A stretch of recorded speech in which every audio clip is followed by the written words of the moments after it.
Hello, everybody, and welcome to our February installment of our Facebook Talks. We're really glad that you're able to join us today. As always, I'm Kathy Essig, the host of today's chat and founder and president of Essig Education Group. If you like what we're doing, please feel free to share this. We'd love to be able to get in the ears of the parents who need it the most. In today's talk, we have our guest, Dr. John Thomas, who is the founder of ADHD College Success Guidance Program and the author of the book, Thriving at the Edge of Chaos, Making ADHD a Superpower in College and Career. And he's also a therapist in the Northern Virginia area. Dr. Thomas has been involved in research, treatment, and training of adolescents and young adults who have ADHD for over 30 years. In addition to his therapy practice and book, Dr. Thomas has developed an experiential residential college readiness success training program that he offers at his training center. We're thrilled to have Dr. Thomas with us today to discuss his model for success and introduce us to the success curve, which is a model for monitoring and managing success, failure, and developing the skills to be anti-fragile. Welcome, Dr. Thomas, and thank you for joining us today. Kathy, thank you so much for the opportunity to be here. Well, I'm thrilled to be able to have this discussion because as we begin second semester for schools and colleges, we need to look back at what's gone wrong and what needs to be changed. But I think most students don't really know how that type of self-inquiry can begin. And I'm always discussing error analysis with students and asking them to really compare similar assignments to see if they're making the same mistakes over and over. You take what I do one step further and move it outside of a specific classroom comparison to understanding how they view success and failure and how people can hold themselves back from success, particularly those people who are diagnosed with ADHD. I'm a huge fan of your theory, and I think it's important for parents and students to consider this model. So let's start by discussing the word anti-fragile. It's not one we often use. So can you define the term anti-fragile for us? Yes. To do so, though, I need to share some context. Anti-fragile, and let me put this share a screen here for you to take a look at. Alrighty. So anti-fragile is part of a conglomerate of three different ways we can respond to circumstances in the world. One is fragile, the other is resilient, the other is anti-fragile. Now, as you can see on the examples here, fragile, metaphorically, is like a candle in the wind. The wind blows and the flame goes out. Resilient, it's like a campfire lantern. Wind can blow all it wants to. Once you've taken that match and lit the candle, or the lantern, it's going to stay on. Anti-fragile is like this campfire we did for one of our workshops. The wind blows it burns brighter. There's times to be fragile, resilient, and anti-fragile.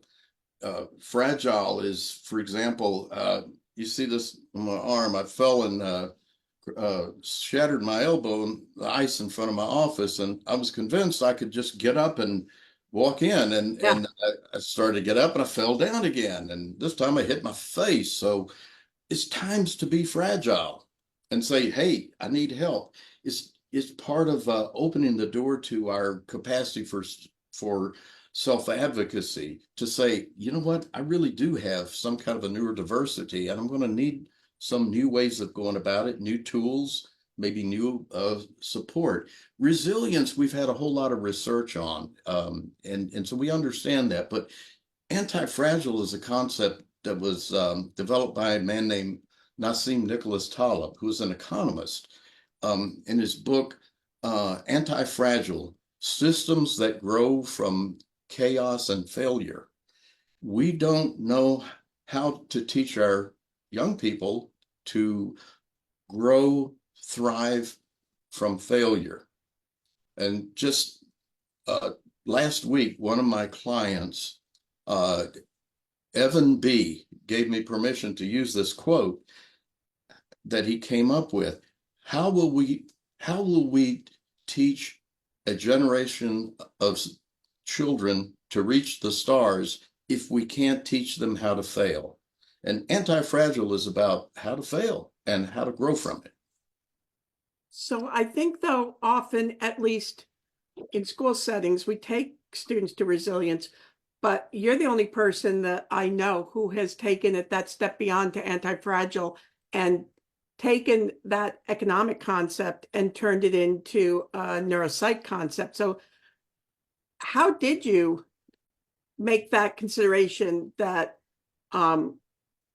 you can take that key concept and find your greatest success in school and life from something that was economic to something that is neuroscience and neurodiversity? Like, what made you make that comparison? Um, my own history of failure. My great uncle, who worked on his ranch in Texas, would say basically the only way John can learn is by urinating on the electric fence. So it's true. There's a model that we use that has to do with critical thinking. And when that part of us we call the critic is dead, we are not awakened to or psychologically able to accept the fact that we are failing at something. And when you don't accept that, you can't be fragile and say, yeah, screwed up. You can't learn from it. And so it's from my own experience. And then the 30 plus years of working with young people who are neurodiverse, ADHD, learning disabled, that idea occurred to me that I'm seeing people make the same mistakes over and over again, just like I did. How do we open the door to their understanding? And this model, I was reading Talib's book, and I thought, whoa, that's what we need to do. And that's, I guess, that gave birth to it. 100%, it's what we need to do. You work primarily with college students and young adults. I work primarily the entire spectrum of ages. And what you just said about, we make the same mistakes over and over again, obviously that resonates with me. That's a majority of my practice. And what I'm wondering from your research, why do you think that so many people get to college and beyond without the tools of understanding success and being able to be anti-fragile and knowing that they are making the same mistakes over and over again? There's a lot of institutions I could blame, but let me just say it this way. We don't teach them how to succeed, and we don't teach them how to fail. We teach them how to strive for perfection, which is an elusive commodity. Right. I try to teach these students how to unlearn the idea of perfection and instead replace that with personal best, my own excellence. In neurodiversity like ADHD, we have what we call variability of performance. What I do this week may not be my personal best next week, and so forth. And so we try to teach people to retain facts so they can score high on the SAT.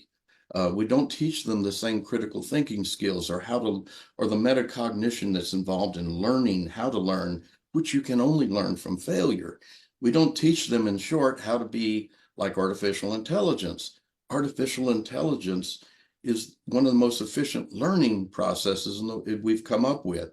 I try, I fail, I say that won't work. I try something else, and I keep going. But you see, AI is different. It doesn't have the emotion. If we think about this idea of failure or getting it wrong and perfection, if I ask you a question right now, Kathy, and you say, well, I don't know. How do you feel? Glad, sad, mad, afraid, ashamed? Yeah, isn't it often, gee, maybe I should have known that or they wouldn't have bothered to ask me, right? Ashamed.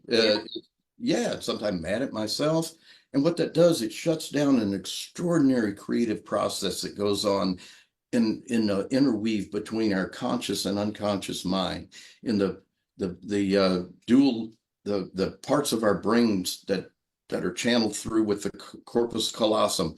All sort of wonderful creativity takes place when I can say, I don't know, and feel completely okay about not knowing. And in that curiosity comes epiphany and learning. We don't teach that. We teach perfection. And in our part of especially in this part of the world, there are very, very high expectations for that. And that's the reason I believe we see a lot of neurodiverse people who score, 1,400 and above on SATs, go to college and fail the first semester, because that same approach does not work in college. Right. No, 100%.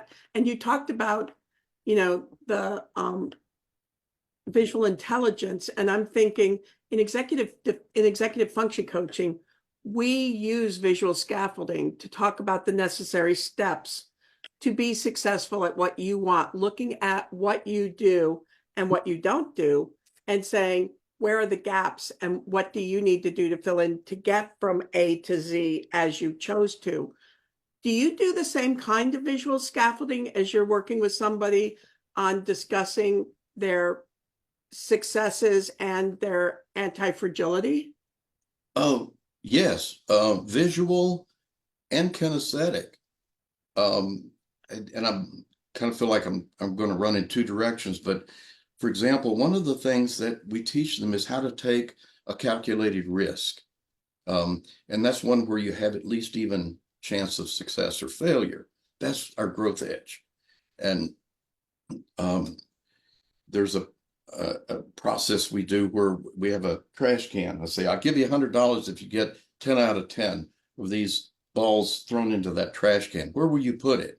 And look, at most people say, well, I'll put it right here. And I said, that's great. And you win $100 for that. But the other part of it is you get $100 if you grow yourself and your abilities, and you don't get anything for that. So it's a break even. And what they learn is through this real haptic process and a muscle memory is how far they can set this thing away, where the trash can, where they can hit, 5 out of 10. And then they get up to 10 out of 10, they move it further and further. That's what we need to do in our growth edge. That's a sort of a kinesthetic scaffolding.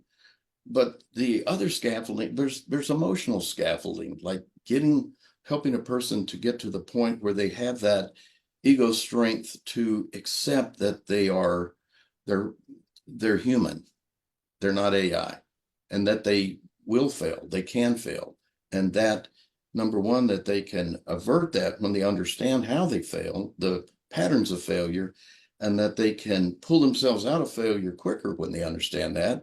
And then when they just bottom out, that they can learn something they can carry forward. And so the scaffolding there is kinesthetic,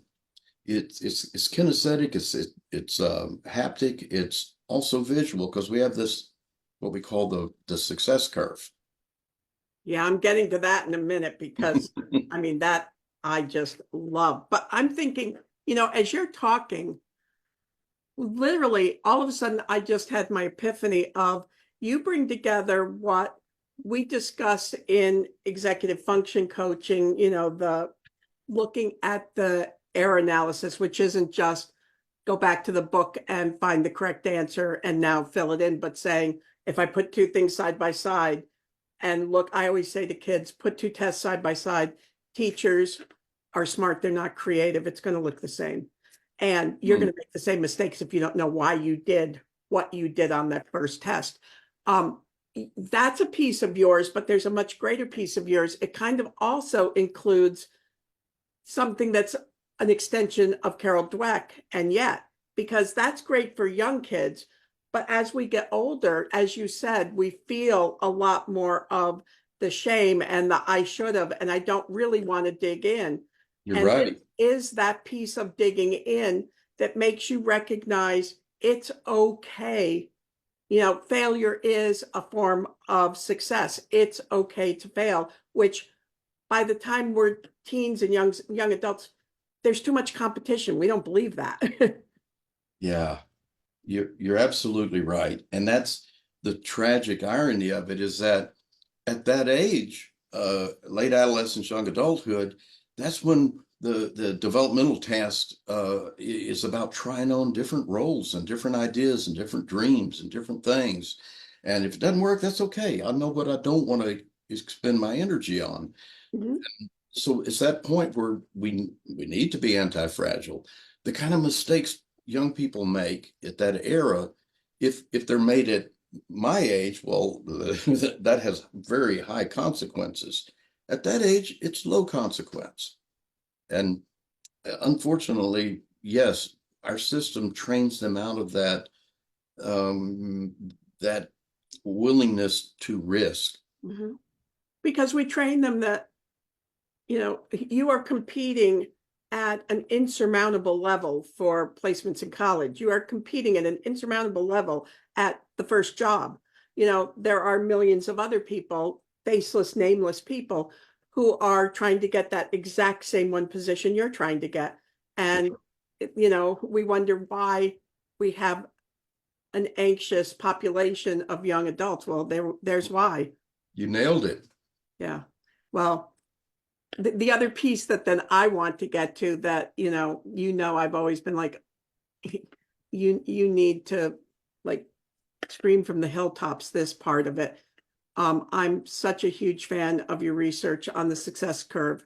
Can you explain what that is to the listeners?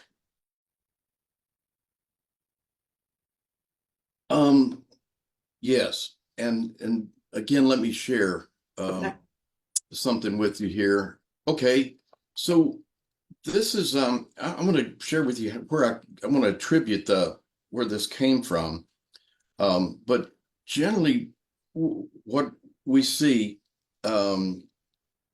especially with college students, there's these very bright, talented, highly acclaimed people who have all their accolades that recommend them to a college and predict success. They fail. And oftentimes, like in the first semester, we hear from the parents of these students around right after the Thanksgiving holidays. And what the parents will say is, well, we were checking in with them and everything was looking good. They were succeeding. Everything looked fine. And then boom, all at once, it's like, I'm failing. Mm-hmm. It's just like overnight it happened. But in reality, the failure is a slide starting about right here. There's maybe they miss a class, they mess up on an assignment, low grade on a test. They begin to get fearful about whether they could even pass this course or not. They stop going to the class. On and on it goes. There's all these different indicators right here that a person is already moving down the slippery slope to failure. But these have come long before they've reached the point of no return. So a way of thinking about it is that if we can catch the student up here, then we can graph out a lot of different indicators that let them know that they're going down the slippery slope. And for each indicator, there's an antidote, behavior. And what we do is work with folks before they get away to college to say, or before the second semester starts, to just to catalog, to inventory that, so they have a sense of where they are on this curve. Now, the principle comes from, for me, is that through the years, I noticed, just as I noticed people would make the same mistakes over and over again, I noticed that they succeed in the same way, in the same pattern. They fail in the same pattern. So the whole idea of the success curve is that we help them to sort of dissociate from their lives and look back and visually see how they succeed, and when they can find out how they succeed, how to reinforce that. And when they fail, how did they fail? And how do you avert that? And how do you pull yourself back up on the curve when you do slip? And when you get all the way down to the bottom of the curve, how do you make meaning of this so that you can carry it forward and support yourself in this successful mode? That's what that's our interpretation, Kathy, of anti-fragile. So as you're coaching, because I mean, you and I are working with a similar population, and often even with me, they don't know what they don't know, you know, or they do know what they know, and they have that magical thinking of, I don't have to let people know. I've got this plan for fixing it, and then that blows up, and now I've got this plan for fixing it, and that blows up. Often I find that until they've had the first failure, we can't really determine what it's going to be. But you seem to think that, and I love, this is why I love what you're doing. You're able to catch it. So where do you think it's kind of obvious in looking at the successes? Because, you know, most people who are coaching aren't really looking at the successes, they're looking at the failures to help them understand better. And I think that's the key to what you're doing that's different than most of us. To be able to look at then, where could I be vulnerable and how can I express that? And ultimately, that expression is anti-fragile, isn't it? It is. And I guess the question I'm hearing is, how do you get to it? How do you get to it before they've kind of done the first, not giving all the information, either not knowing even what they don't know, or constantly thinking, I can fix this, so not sharing? That's that's the hardest part of this. Um, and our vision was, after working all these years with what people call college rescue, people who fail, the figures people toss around that can't be confirmed because there's no research tool that would do it. But we say something like, 30-40% of people with ADHD fail the first semester of college. Our vision is to try to catch them before they get to college and empower them to the fragility part of this that will let them open their eyes to the possibilities of failure, and thus they can avert it. There's the model that I had for that, as I wrote about it in my book. There's this concept called Ubuntu, that in a particular civilization, indigenous civilization, whenever someone committed a crime or did someone a wrong in their village, they would circle this person and shout out all the positive things they could think of about him. All just give him all the accolades for everything that he had done, until he was able to accept that he had wronged someone. Sadly, I found that was just some kind of an indigenous myth. It didn't really happen, but it was too late. I already started using that in our training. When we'd have people come in after us, checking in at the end of the semester, we would have them in a group setting. Now, the group setting, I think, is key to that, when they can have peers that take that risk to open up and be fragile. And we'd start them off by someone would take the lead and step in front of the group and we'd say, tell us all about how you did well this semester. And they'd go on and on. We'd keep saying, tell us more, tell us more. And when we got all we could out of them, we'd say, how did you screw up? And at that point, they're at a different place emotionally, psychologically, in terms of their internal resources they've accessed, that they can more clearly, they can be fragile and say, here's what I did. I was playing games all night long and night before final, and it'll all come out then. I So love that. I mean, that's the structure of it, Kathy. I can't give the exacts of it, but metaphorically. but what I love about that is, so often I think most of us, like just human nature, we create those boxes of success and failure. And we don't say, if I'm working in success, I'm not saying, and boy, did you do this wrong. Or if I'm working in failure, I don't say, I love X, Y, and Z. We're really focusing in on what is this and how do we change it? But we're not helping them understand this is probably a very major subset of my total being. And Huh? when we start with the negative, I think most of us see it as the core of our being as opposed to a very minor subset of our being. Well, you said that better than I could ever imagine it being said. Thank you. That is a wonderful new way for me to take that in. And what occurred to me as you were saying that was that part of what we do also is try to teach them the difference in product and process. Product is the grade you make. It's the course that you finish. It's the degree you get. Process is how you bring yourself to that. And it's in the process that we find the keys to success and failure. Right. And empowering them to look at that process is part of what we do. I was going to say, I mean, that's so much of what I do with the younger kids when they first start sixth grade, fifth grade, something, getting grades. And all of a sudden, the very creative, received lots of accolades, creative, bright kid is getting meh grades. It's not that, there's been any intellectual shift here. It's that there's that direction and there's that due date and there's all of those finite pieces that are processed that are, the prefrontal cortex that I didn't have to deal with before. I could be creative, I could be brilliant, but now you want it in a box and it's the box that's hard. So I really like what you're doing. You had said that the success curve came from something. How did you develop it? How did you figure out using it?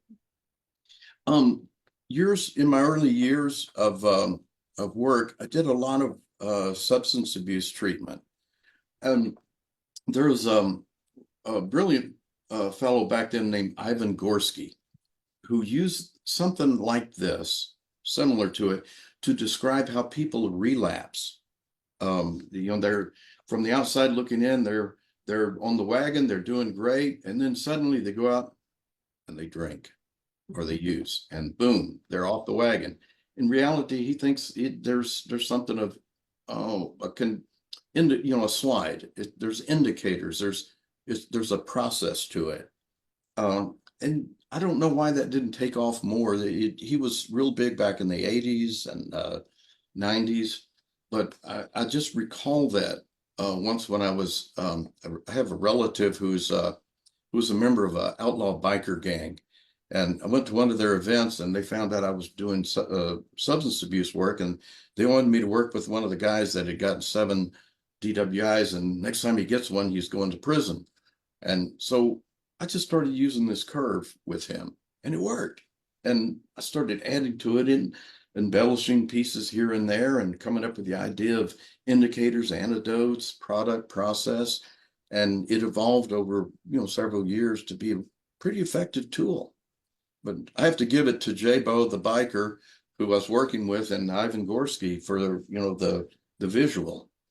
But what I love is how you, with both Anti-Fragile and the success curve, have moved it into something that's such an important structure and not, as far as I know, 30 years in, also not named really by anyone but you. Like I said, there's a piece of what we do, in executive function, there's a piece of growth mindset, but you are looking at something that's such a complete combination that I'm just obviously very impressed with. In addition to your thank you. In addition to your coaching and therapy at ADHD College Success, and your private practice in Northern Virginia, I know that you also have that residential college readiness program at your training center in West Virginia. Mm-hmm. Is that developed for students entering college, students having struggled with college, or both? It's for both. We work with high school students, junior, senior, and also people who don't know what they want to do after high school. They come to the workshops for that reason. And then also college students who already started to struggle. It's not up here on our list, but we do, beneath residential workshops, we also do a functional college college readiness functionality assessment that people come in sometime and they want to know, am I ready for college? Or if they've screwed up in college, what was going on? So we have sort of a language that we create in our program that we teach them pretty rapidly and use that to do the assessment. And oftentimes people, as a result of the assessment, say, oh, well, I want to work on this a little bit more than just one-on-one. I like the idea of, a peer support group approach to it. So a lot of times that gives rise to their attending the workshops. So I'm always baffled because our group does a 1 week, but it's a virtual class called The Art of Self, the Launch to College. And we're always stunned with how stunned students are looking at the difference between high school and college. And we're like, you've graduated and you're going to college. You should sort of know these things, but you don't. Is your program, I can't imagine that residential, how long is the program? Is it a weekend? Is it a week?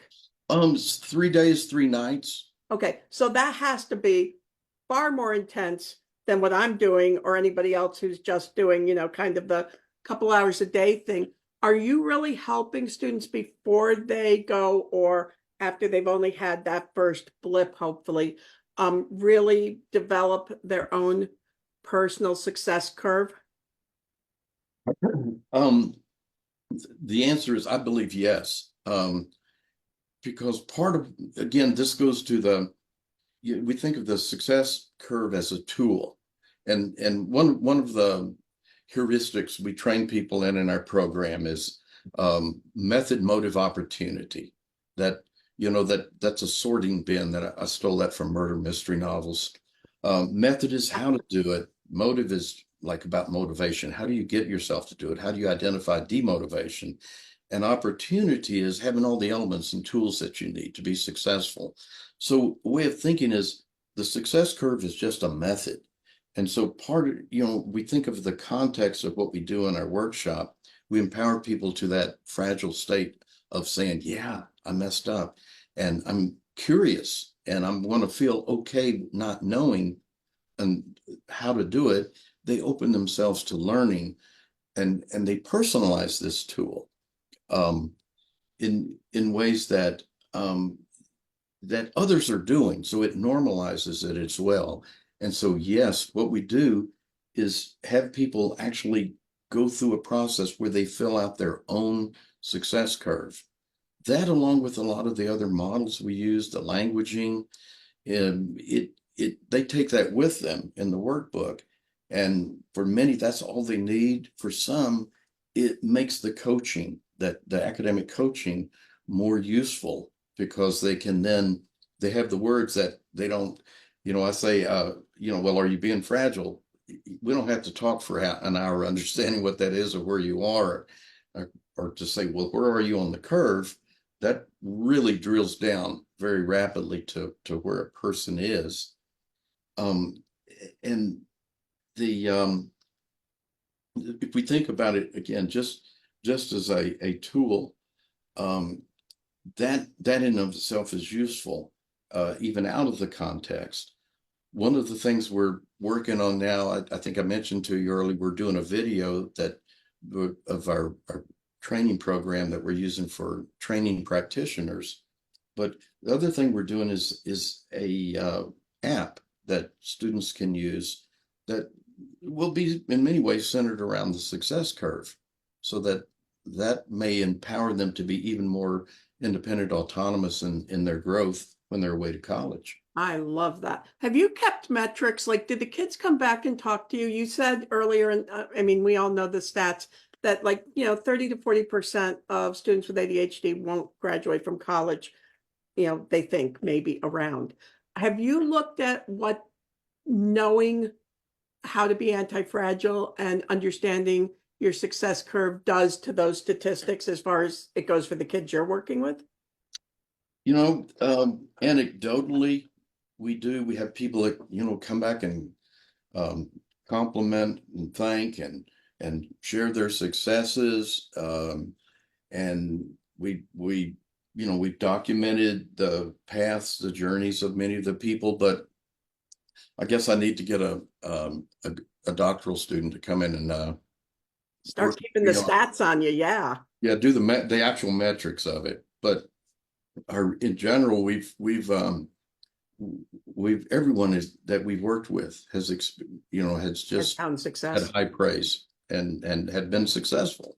So, and the reason why I asked that is I'm working with a few young adults right now who got through high school. I mean, there's varying understandings of what got through high school means. They got really good grades. How much leeway they got on the box that they should have been learning about is always questionable. But then they got through college okay. And now as adults in the workplace, they're struggling, and they're struggling mightily.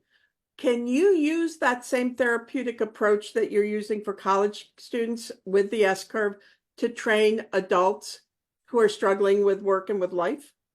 Yes, that is something I've been doing individually with people for several years. And one of my projects in the new year, before as early as March 1, is I'm wanting to begin a group for adult men who have ADHD, because it's showing a lot of the things that show up in the workplace are very much similar to what they struggle with in college. And most importantly, or equally importantly, relationally, the same issues that, our program is about emotional intelligence, executive function, and critical thinking. A lot of the same stuff is showing up relationally with men. And it just, the whole concept of men's work in our current modern culture is that in of itself is daunting enough, but you add the layer of neurodiversity to it, and it's a lot of guys out there are overwhelmed. They don't know what to do. They're looking for answers.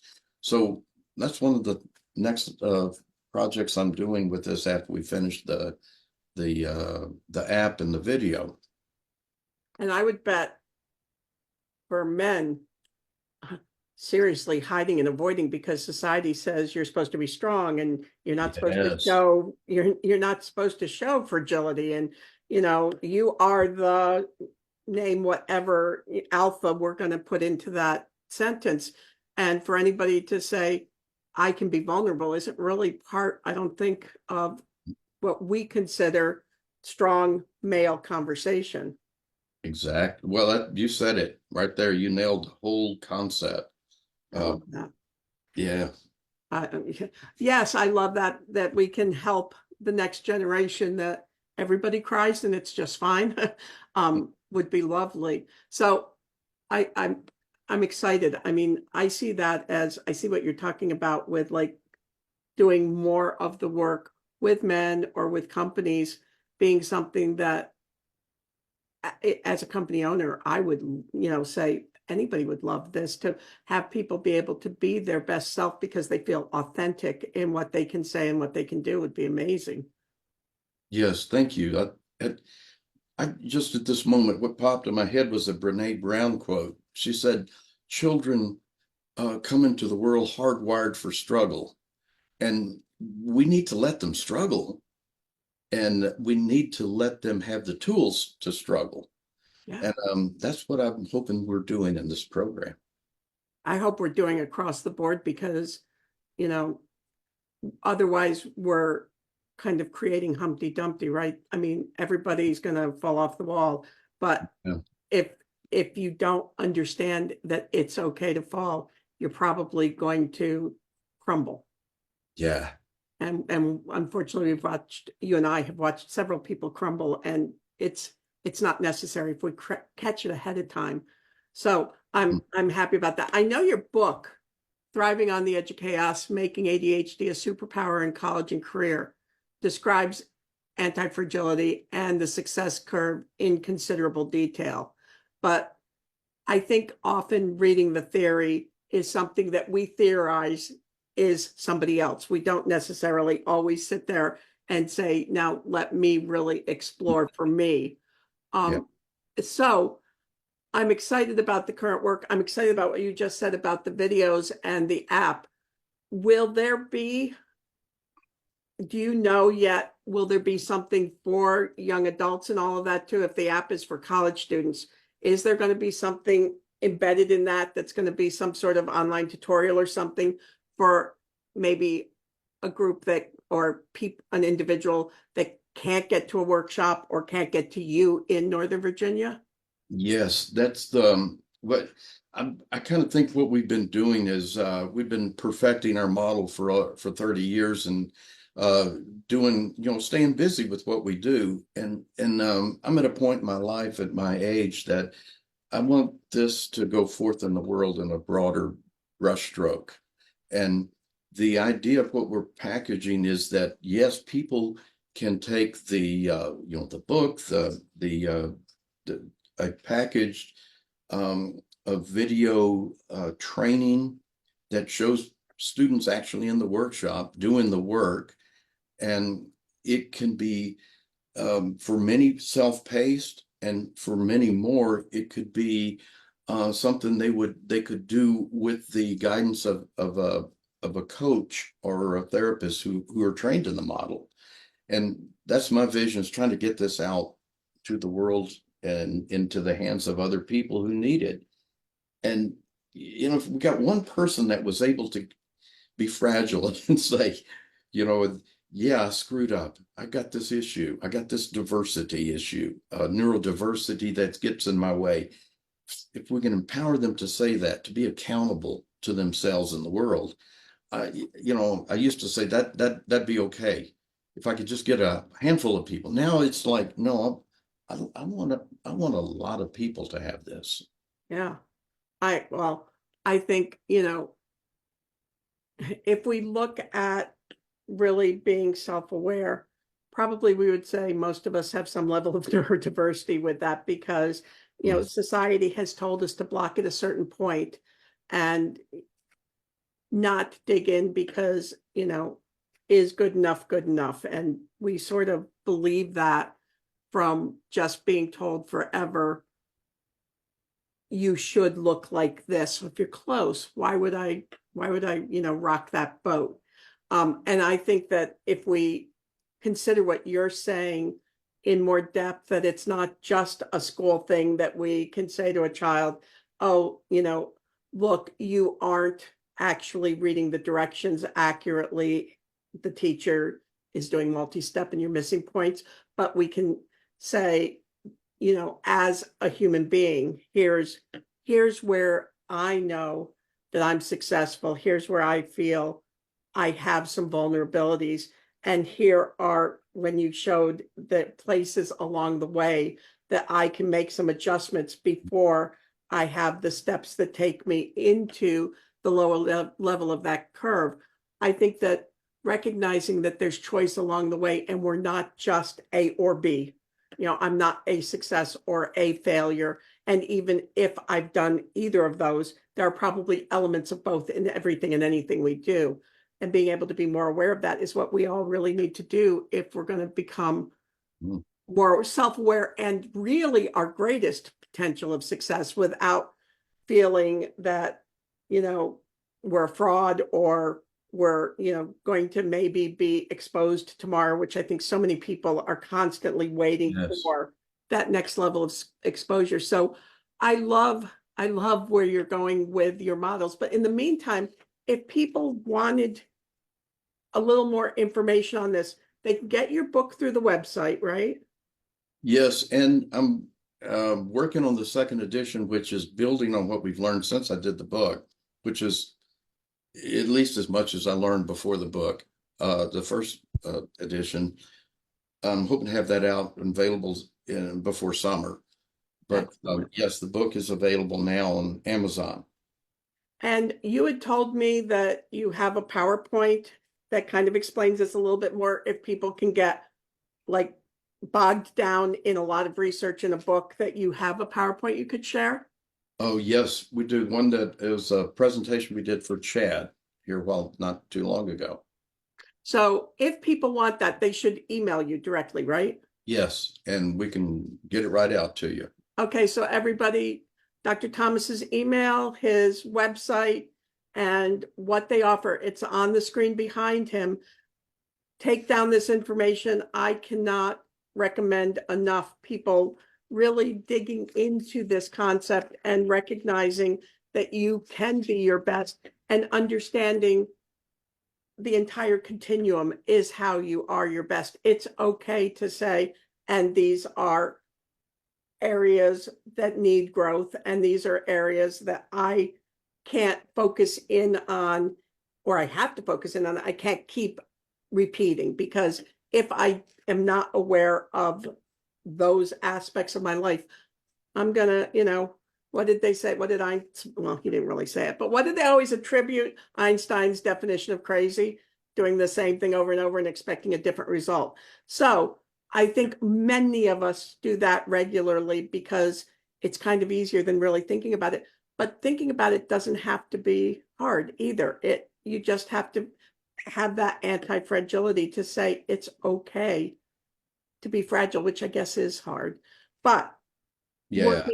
working with your concepts makes it more understandable and easier. So I really believe in what you're doing. I think that you are helping thousands of people meet their potential. I'd love it to be millions. I'd love this to just blow up, because this is, I think, a key to finding the tools for success. So Dr. Thomas, thank you so much for joining us. I really appreciate your insights today.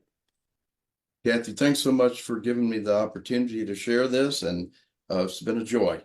So everyone, that is our discussion for February. Please join us again next month, and we will continue our series. Again, thank you, Dr. Thomas, and have a great day, everybody.